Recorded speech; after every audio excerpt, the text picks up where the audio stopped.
আমি ৮ মাসের প্রেগনেন্ট। বাচ্চা হতে বাবার বাসায় আসছি আজকে ১০ দিন হলো। আমার ফলমূল, ওষুধ, যাবতীয় সব খরচ আমার হাজবেন্ডই দেয়। শুধু ৩ বেলা ভাত খাই বাবার বাসায়। তো এই ১০ দিনে হাজবেন্ড মাত্র ১ দিনে আসছে এখানে। আজ আবার আসার কথা, আজ বিকালের দিকে আসবে, সকালে চলে যাবে। এরকম প্রায়ই সে অফিস থেকে সন্ধ্যার দিকে কাজ শেষে আসে এবং সকালে চলে যায়। যখন হাজবেন্ড আসে তখন আমি আমার কাছে যে টাকা থাকে সেই টাকা দিয়েই মাছ বা মাংস কিনে খাওয়াই, কারণ বাবার হাতে টাকা থাকে না সব সময়।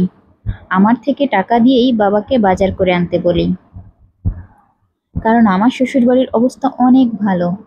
আমার হাজবেন্ড ভালো মন্দ খেতেই অভ্যস্ত।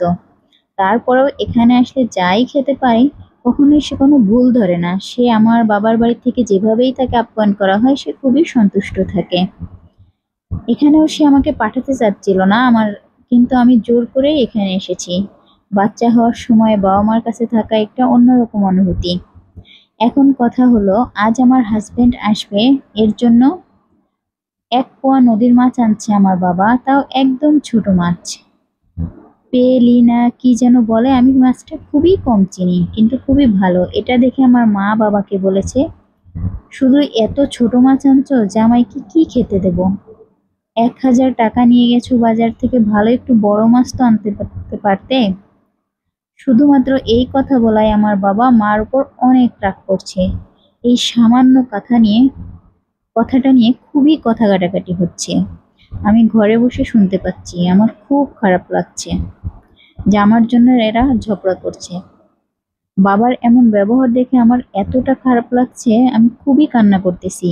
এখন তো আমি চাইলেও এখান থেকে শ্বশুরবাড়ি চলে যেতে পারবো না, কারণ বাচ্চা হওয়ার জন্য আসছি, বাচ্চা হওয়ার পর যাব এটা বলে। এখন যদি যাই, আশেপাশের মানুষ, শ্বশুরবাড়ির মানুষ কি বলবে? কিন্তু ইচ্ছা করছে এখনই চলে যাই, আর হাজবেন্ডকে বলি আমাকে এসে নিয়ে যেতে, আর উনিও যেন এখানে না আসে। আমার হাজবেন্ড তো এখানে খেতে আসে না, আমাকে দেখতে আসে। বিয়ের পর থেকেই আমি অসুস্থ। আমার মাসে অনেক টাকার ঔষধ লাগে, সবকিছু আমার হাজবেন্ড দেয়। সে কখনো বলে না যে তোমার বাবা দিক। আমি আমার ভাগ্য করে এরকম একটা হাজবেন্ড পেয়েছি। শ্বশুরবাড়ির লোকজনও সবাই খুবই ভালো। আমার বাবা যে গরিব, বা আমার বাবার বাড়ি থেকে আমি একটা সুতাও নিতে পারি না, তারা আসলেও ঠিকমতো আমার বাবার আপ্যায়ন করতে পারে না, তারা বাজার করে নিয়ে আসে, তারপরও তারা আমাকে কখনোই কথা শোনায়নি। আমার বিয়ে হয়েছে প্রায় ১ বছর। এর ভিতর আমার শ্বশুর শাশুড়ি বা কাউকে আমার বাবা আজ পর্যন্ত একটা সুতোও দেয়নি। আজ এই সামান্য কারণে আমার বাবা মায়ের ভিতর এরকম রাগারাগি দেখে আমার এত খারাপ লাগছে।